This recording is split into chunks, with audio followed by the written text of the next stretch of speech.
evening. There's a beautiful sunset casting a beautiful light. So I continue with our book, Ants Among Elephants, an untouchable family in the making of modern India. We're on page 63. At the end of Satyam's term at college, all his classmates prepared for their final exams. Satyam didn't know what to do. He had attended no more than 10 classes in 2 years. He had no books to study. He thought of trying to borrow some, but who would lend him textbooks at exam time? Everyone was studying all day, drinking tea and staying up to study late into the night. Satyam spent his time sleeping and reading poetry. He decided to attempt his exams without preparation, but the principal called him in and told him it was out of the question. Satyam had no record books from his science labs, no sign-offs from his lecturers, so he was not even eligible to sit for exams in physics, chemistry, biology, or zoology. That meant he would fail intermediate and couldn't go on to medical school. "I hope you don't mind," the principal told him, "if you want to take your English and Telugu exams. If you want, take your English and Telugu exams." There we go. On the last day of exams, all of Satyam's classmates were running here and there, packing their things into iron trunks, rolling up their bedding, buying train tickets home. Satyam had nothing to pack and no money for a ticket. And how could he, the first in his family to be admitted to college, return to them in failure? They wouldn't even recognize him. He had changed so much. He was malnourished, so he stayed in the hostel even after everyone else had left the campus. He ate little and slept through the day, waking up at odd hours. The single set of clothes he had was in tatters.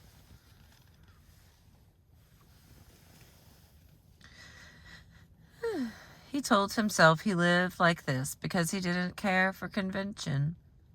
He saw himself as being like the great Dr. Johnson, the man who wrote the dictionary single-handedly. Hanumaya had told him how Johnson, though brilliant, was irregular and sat on a 3-legged chair. He slept whenever he liked, dressed however he liked, ate whatever came to hand. All he cared for was reading and writing. Satyam read all the time and dreamed of becoming a writer. But what he most longed to do was take up a rifle and join the fight in Telangana. The words of Avanti Soma Sundar's song, Veera Telangana, heroic Telangana, were always on his tongue. Oh, Lord, forgive me for the hurting of this language. It hurts me too when things go wrong. Kabadar, Nazim Padusha Hey. Nazim Padusha Hey. Kabadar. I was really excited about the hey. I was probably heavy on the accent there because it was in English. And I knew that word. So I've heard my enthusiasm hit a little extra loud there. Now here it is in English. I did that for fun. I could have just not did that. But that was... it's worth a try, for my people who are in India who actually know how to say these words. This was me having a little fun. Much love. Okay, here's back to what I'm supposed to be doing. Look out. Look out. Nazim, king of the world, you better look out. See? It was better the other way, wasn't it? Okay, here we go. But Satyam didn't know how to go about joining the party.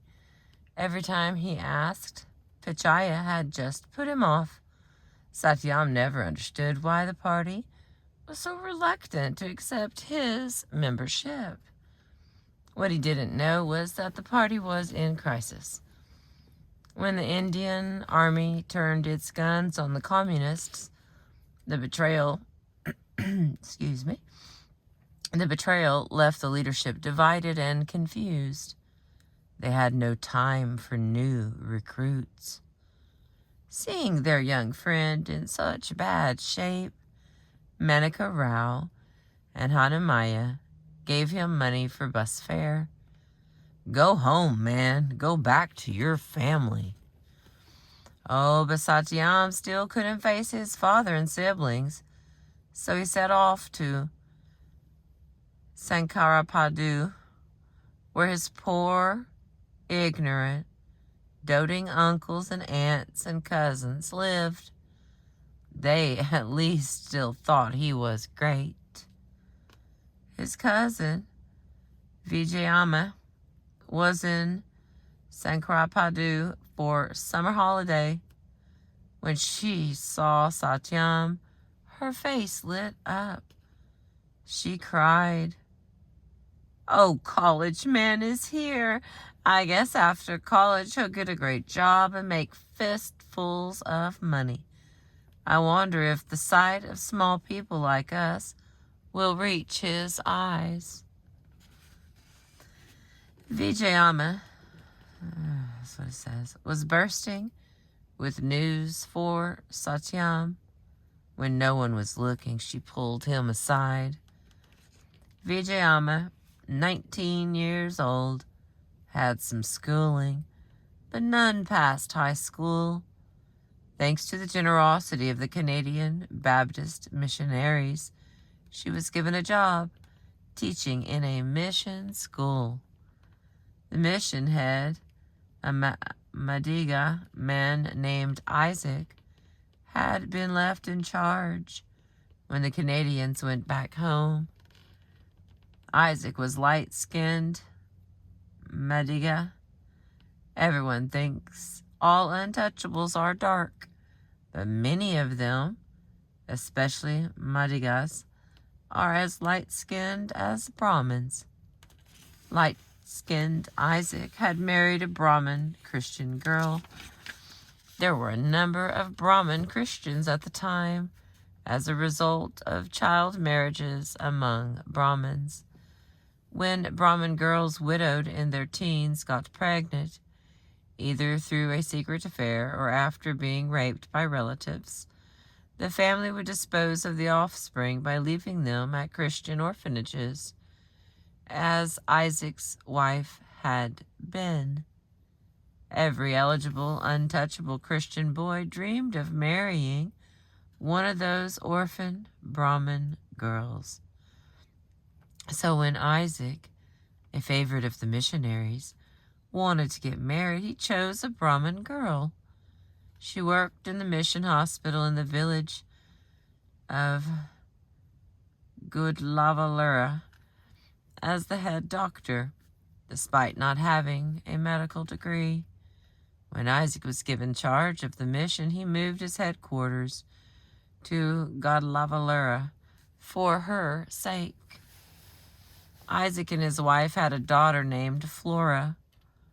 The family lived in a mansion previously occupied by the white missionaries.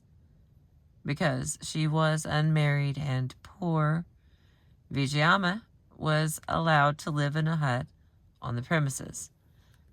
She and Flora were around the same age and became friends.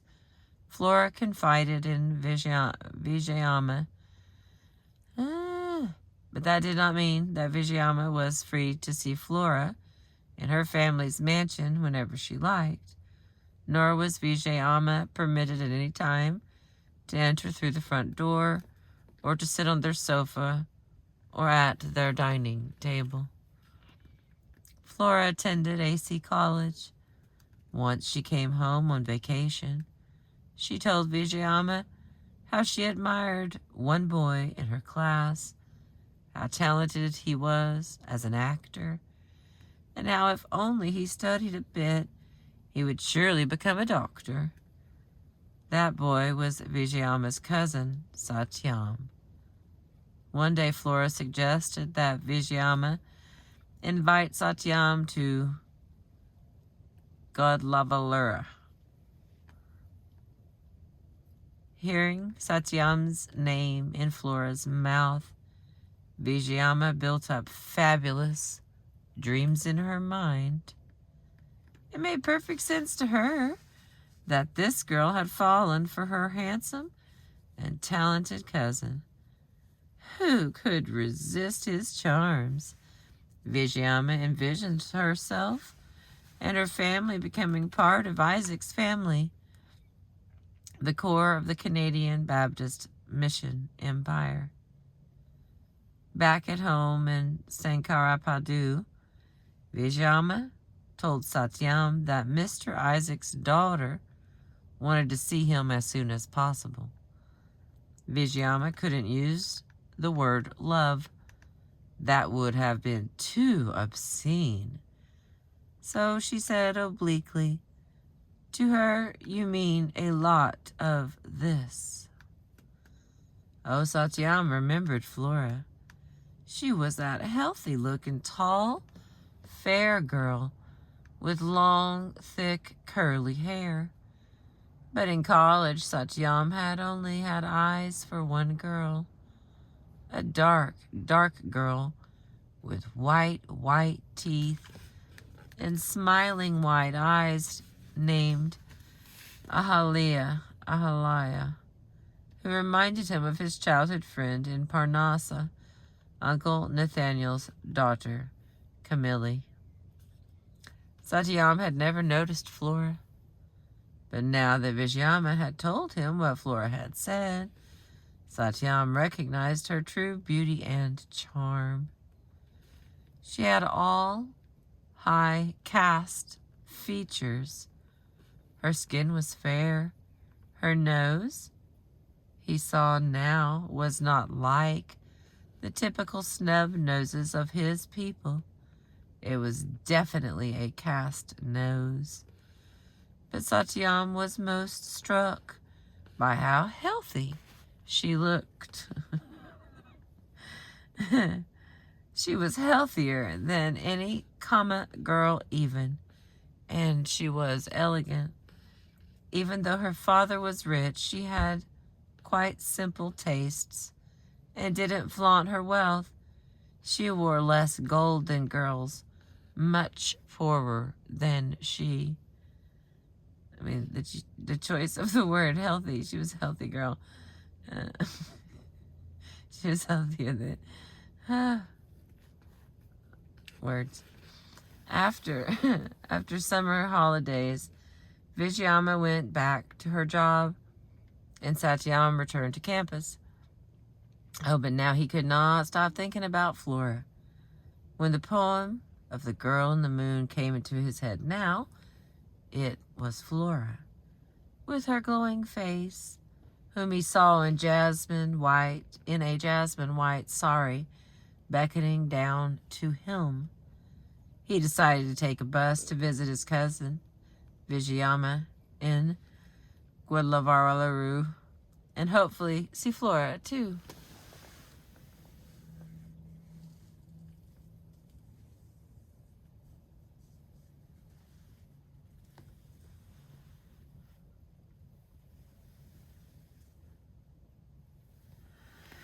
Oh, people are coming to fish. Parked in the way.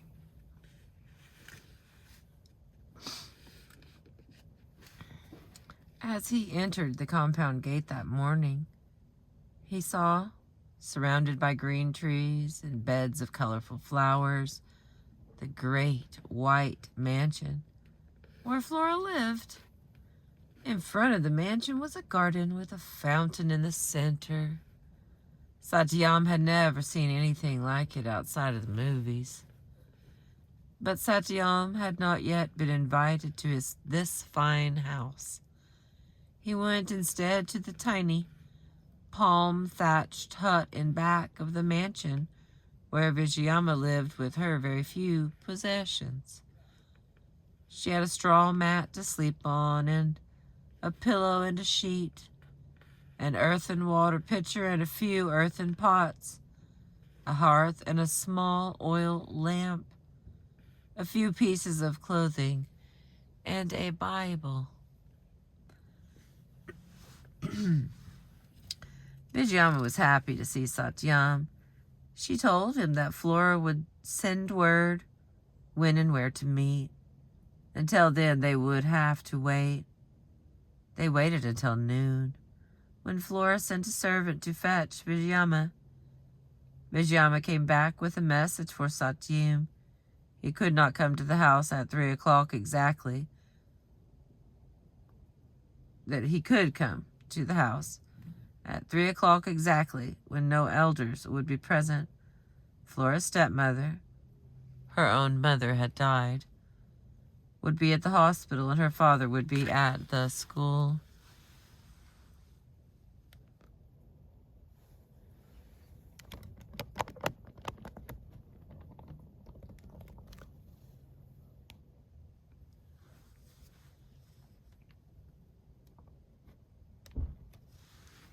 Okay. So at 3, Vijayama brought Satyam to see Flora. She was waiting in front of the house, smiling courteously.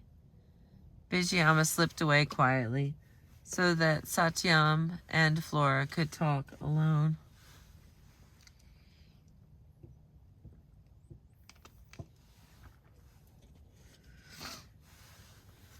The two of them turned and made their way toward the house. The main entrance Satyam saw was not an ordinary front door. It was a Simhadwaram, an entrance like that of a temple, with elaborate friezes carved into the frame, and 2 lions guarding the way. As they approached, Flora politely asked him to come through a back door instead. Satyam knew she didn't mean to insult him. One has to respect other people's customs. Inside the cool, spacious rooms, each room could accommodate 2 huts the size of the one Satyam's family lived in, were filled with mahogany furniture, cupboards, armoires, sofas, tables, chairs, even a polished grandfather clock. Translucent white lace curtains covered the windows and the doorways, and lace cloths were draped over the tables. Flora asked Satyam to sit down. She called a servant and asked him to bring tiffin, which is snacks, and tea for her guests. The tiffin was kaima, which is minced goat meat, served with bread. Satyam had never before eaten bread. Flora was living exactly the kind of life he imagined the White Lords to live, the kind of life he used to think independence would bring him and his family. The bungalow, the bread, the napkin to wipe the mouth. Once they were served, Flora did the talking. "You are so fine in the dramas," she told her guest. Satyam was too shy to speak. He pretended to concentrate on eating. "On the stage, you're more beautiful," than any girl. Flora went on, praising him in her delicate voice. The way you smile, the way you carry yourself, the way you gesture with your hands, the way you adjust the sari end and twirl it in your fingers. The girls in the ladies' hostel, we all learned that from you. After the meal, Flora had to go out to her stepmother's hospital. Can you stay at your cousin's? She asked. Please do. She wants me to stay, Satyam thought. With his brain buzzing like a tuning fork, he returned to Vijayamma's quarters. He waited. 2 days passed, then 3, then 4. No word from Flora.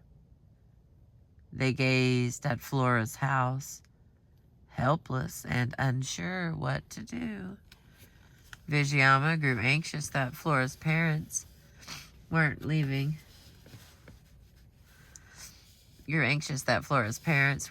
Her free to arrange another meeting. Vijayamma was scared the whole affair was going to fizzle out because of them. Frustrated, Satyam considered going to the house on his own, but Vijayamma said no. People like us cannot dare. Wait for her to send word. It's the only thing we can do. There was no question of inviting Flora to Vijayamma's home. How could she visit a poor hut like theirs? Where would she sit? On the dirty sheet drawn across the straw mat?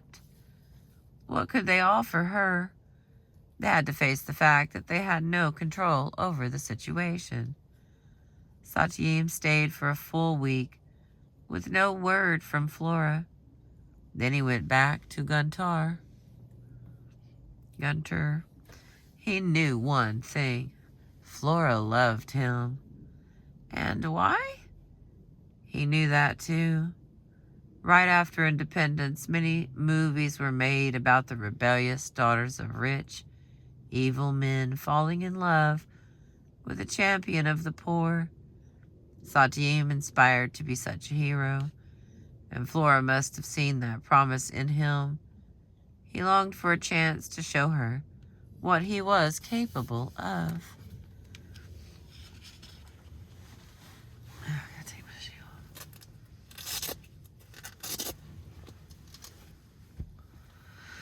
Yes, I have Velcro on my shoes. I'm not unstrapping myself from the seat today.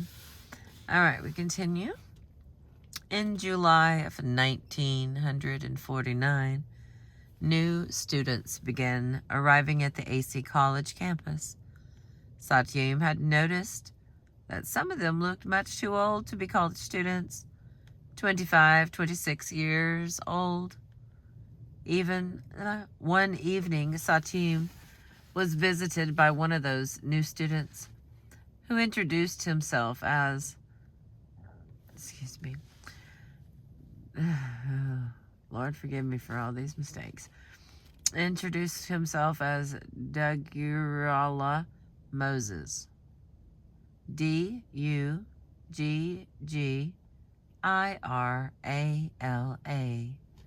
Moses. He said he'd heard about Satyam from Pachaya. Moses explained to Satyam that the old-looking new students were Communist Party sympathizers and civil rights activists from Khamaman district in Telangana, fleeing the police and military repression. Moses had a party task for Satyam. He wanted Satyam to help start a monthly magazine. Satyam could not believe his ears. It was the very chance he had been looking for. A chance to prove himself, not just to the party, but also to Flora. Hanumaya would be the editor, and financing would come from, hang on, Financing would come from a man who owned a popular tailoring shop just outside campus. The man came from a poor, untouchable family, but in recent years, as an idea of fashion had developed among Telugu people for the first time, men wanted their collars like this, and women wanted their blouses and sleeves like that. His business had started making money. A communist sympathizer, he agreed in front the money for his publication. A communist sympathizer, he agreed to front the money for this publication. Since the communists could not safely publish in the name of the party, they sought to get their line out through people such as Hanumaya and Satyam, people who weren't associated with the party in the eyes of the police. Hanumaya would write the editorials, but otherwise give full responsibility for the contents and design to Satyam. Satyam and Hanumaya decided to call the magazine Kika, which means scream. To illustrate the title, on the cover of the first issue, they printed a photograph of a skeletal young man dressed in nothing but a loincloth, his belly distended from hunger, stretching out his hand and crying out for alms. The emaciated model was Satyam himself. For the first issue, Satyam's badly wanted. For the first issue, Satyam badly wanted to write a poem, but he couldn't come up with anything he liked. So he stole a poem by the revolutionary poet Narayana Babu. He changed a few words and printed the poem under his own name. But when everyone congratulated him on how good it was, he couldn't bear to deceive them, and he confessed. The inaugural issue was fairly well received, though some complained about the design and Hanumaya's editorials. So for the second issue, Satyam improved the design and wrote the editorials himself. He even wrote his own poem this time. For his first article, Satyam decided to write about the Black American boxer Joe Louis, who had just retired after an unprecedented 12 years reign as heavyweight champion. Only in AC College, through his friendship with Hanumaya, had Satyam started to learn about the world outside India. When he read somewhere about Joe Louis, Satyam was surprised because he hadn't known that there were people in America who weren't white. Hanumaya explained that black people in America were kept in poverty and ignorance and fear. So Satyam was inspired to write the essay that became the centerpiece of the second issue. It began in pompous, high Telugu style with the line, Durhabhara Javitha Vinhanhum Lo Nundi Pravab Havanshina Maha Mahodu Joe Louis. Rising like a brilliant comet from the wretched depths of life came the greatest of the great men, Joe Louis. Satyam didn't know any of the details of Joe Louis's career or what he had done that was great. All Satyam knew was that Louis had wrestled or something and won the first prize. What mattered was that he was a black man who had overcome his oppression and achieved great things. For the second article, Manika Rao suggested that Satyam write something criticizing the corruption of the new native leaders of the Christian missions in Andhar. Andhara.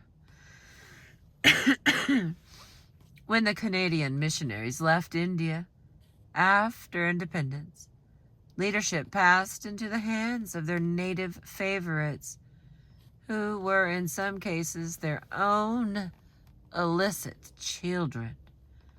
While the foreign missionaries had built and fostered a Christian community in Andhar, their successors looked only after themselves. Imagine. Satyam loved the idea. He chiseled away at his article like a sculptor of fine figurines. He gave it a nice alliterative title. Yeah. The Owl by the Side of the Gullavalaru.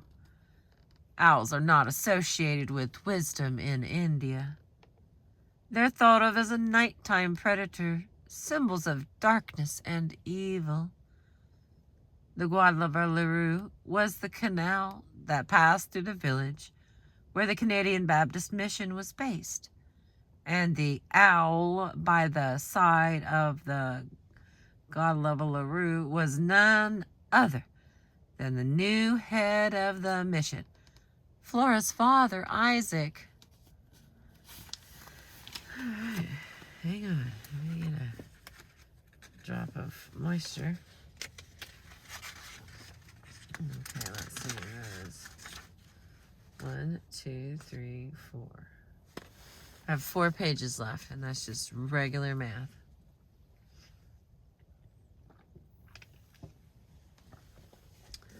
So, hang on with me. Thank you for letting me read to you. I appreciate you.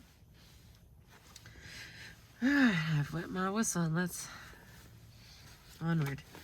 Okay, the exam results came out. Satyam had, of course, failed hopelessly, but it didn't bother him too much. Flora was back on the campus. One of Satyam's friends from Slatterpeta was Flora's roommate in the ladies' hostel. She told him Flora had come back to pick up her certificates, so she could apply to a medical college. She would be leaving in a couple of days. One morning, Flora, who was out walking, a car came out of nowhere and struck her. She was thrown forward and lay on the ground in a puddle of blood. Satyam saw the accident and came running. He took Flora into his arms. She was still breathing, but just barely. Only if she got to a hospital in time would she have a chance. Satyam rushed her there himself. The doctors saved her life. Satyam didn't leave her side.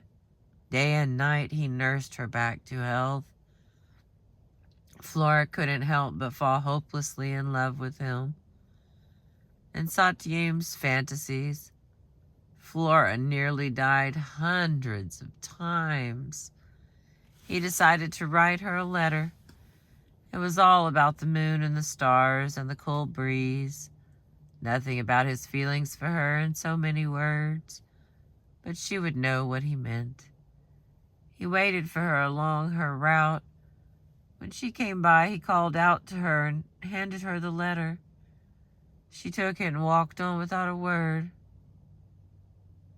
Satyam had not expected her to stop and speak to him. Modesty prevented it. The important thing was that she had accepted his letter. Now he waited to hear from her, but no word came. The hurt was unbearable. At last, he heard from his friend that Flora was taking a train the next day to try for a seat in a medical school in some other town. That evening, he put on his slippers and went to the railway station with a copy of the second issue of Scream to show her the article he had written on her father. It was his last chance to see her. He saw Flora standing on the platform with her friends. When she saw him approach, She stepped forward to meet him. Softly but firmly, she told him, "Look, Satyamurthy." Okay.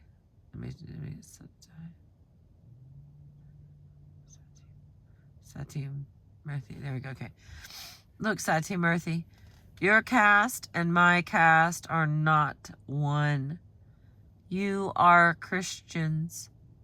She meant Mala Christians, untouchables. "We are Brahmins. You are have-nots. We are haves. You are a communist. My father is for Congress. How in the world can there be anything between us?" Just like that. How clear her thinking was. How plainly she let him know how things stood. She added one more thing. "One day, I'm afraid you, as a poor man and a communist, will burn down our bungalow." Satyam then realized that Flora must already have read his article on her father's embezzling of mission funds. The train arrived. Flora departed. Satyam went home in a daze. He understood finally that Flora had never had any romantic plans for him. She had all along seen that such a match was impossible. She had only wanted to meet the actor whom everyone admired on stage and tell her friends she knew him personally. Satyam was Flora again. She was Satyam. That was like really sad. Hang on. I guess that's just like the United States version, like Wrong Side of the Tracks, or, you know, any variety thereof. I mean, you certainly don't want to be like a cheerleader in love with a guy from a different school. I mean, it's not so different than like, oh, I don't think so. Like, we are stuck with tribes and clans, are we not?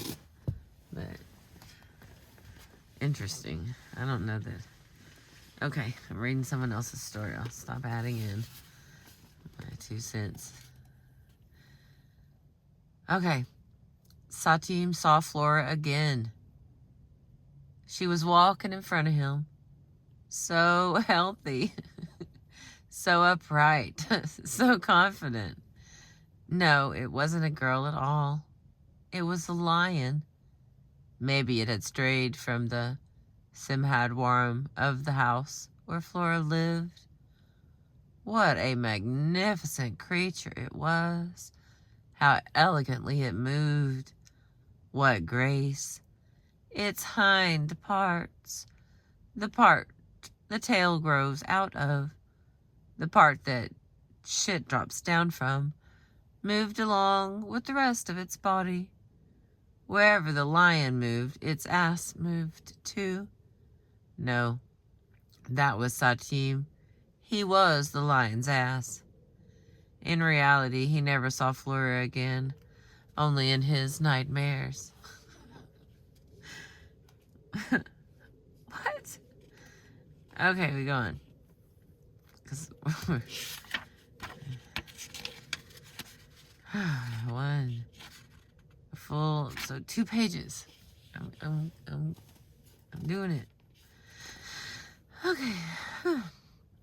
After Flora left, came another crushing blow.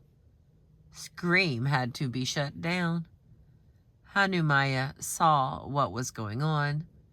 The families, friends, and even acquaintances of known communists were getting fired or even jailed. Hanumaya, who came from a poor family, did not want to risk his job. He quit as manager and dissociated himself from Scream. The ladies' tailor also stopped funding the magazine. With no funds and no manager, Scream died out. The folding of the magazine affected Satim more than Flora's rejection. A great chance to prove himself, to make use of his talents, and to show his worth to the party had slipped out of his hand. Just as Satim began thinking of going home to his family, Moses, the student who had asked for Satim's help with the magazine, unexpectedly invited Satim to meet an underground party leader. The first meeting was at a tea stall. The man, Tirumala Govindaya, was in his early 20s, and neither as tall nor as muscular nor as dark as the underground leaders of Satim's imagination. He didn't even carry a rifle, but he was a real underground leader, not merely a student organizer. Satim never learned a man's exact position in the party, but he seemed to have some standing, perhaps on a district level. Govindaya was a mullah. Oh, but no ordinary mullah. He was a mullah Dasari, a member of the priestly subcaste. Since Brahmins won't defile themselves by offering their services to untouchables, untouchables need hereditary priests of their own untouchable Brahmins. And these are the mullah Dasaris. Govindaya brought Satim a cup of tea and gave him a report on Telangana.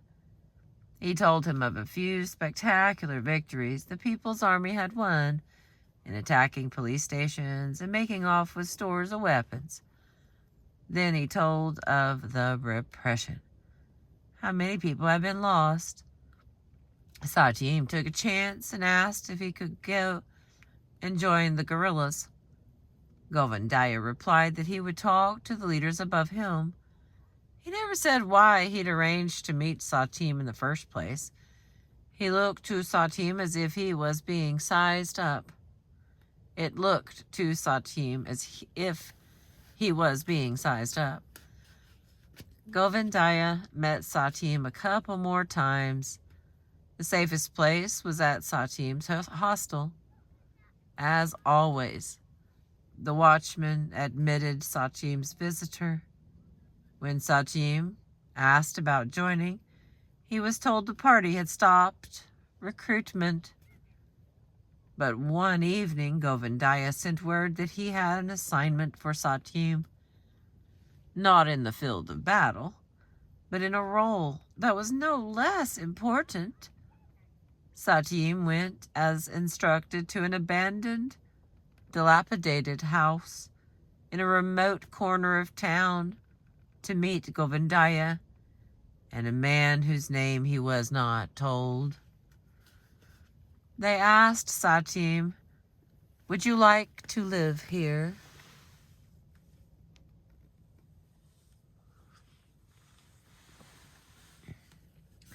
The remote house was the scariest place Satim had ever seen in his life, filled with cobwebs and dust. Little plants were growing out of the walls, but still he answered without hesitation, "Yes." Govindaya once again described the gains that had been achieved in Telangana. He told Satim about the land distribution, the abolition of debts, the establishment of people's government. The region was already liberated. There was no need for more armed struggle here. The Red troops were crossing the Krishna River to spread the revolution to Andhar. What the party needed now were secret dens in Andhar to allow the underground leaders to come and go. Satyam's assignment was to live in this safe house and to take care of it, keep it clean, and receive visitors when they came. He would also act as a courier, passing on secret messages. Satim was thrilled. Govindaya told him it was an important task and dangerous.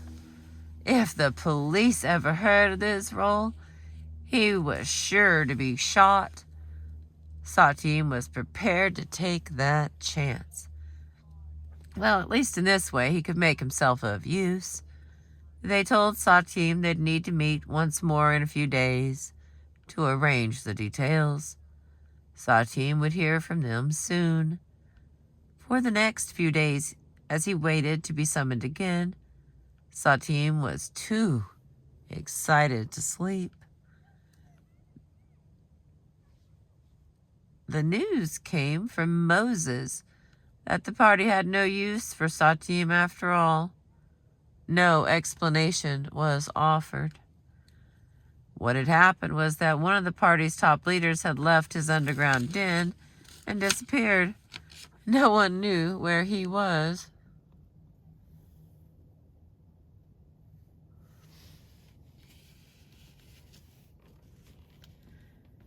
His former comrades feared he would talk to the police and tell them about the party's underground activities.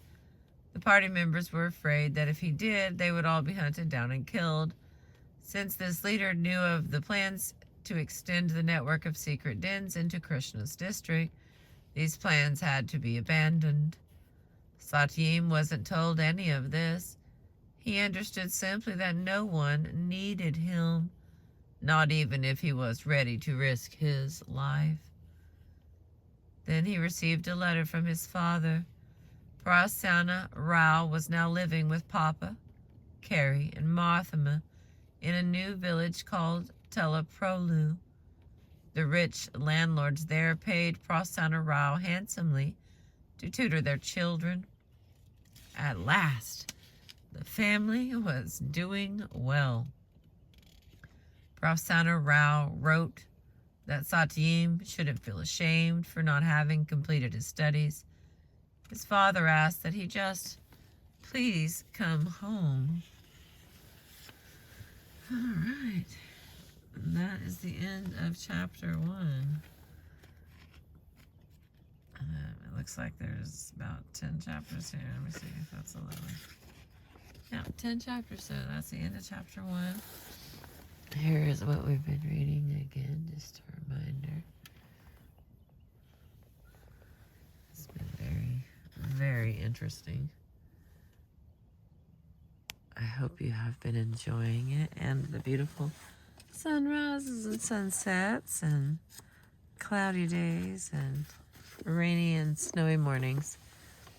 I appreciate you, each and every view, every like, every subscribe.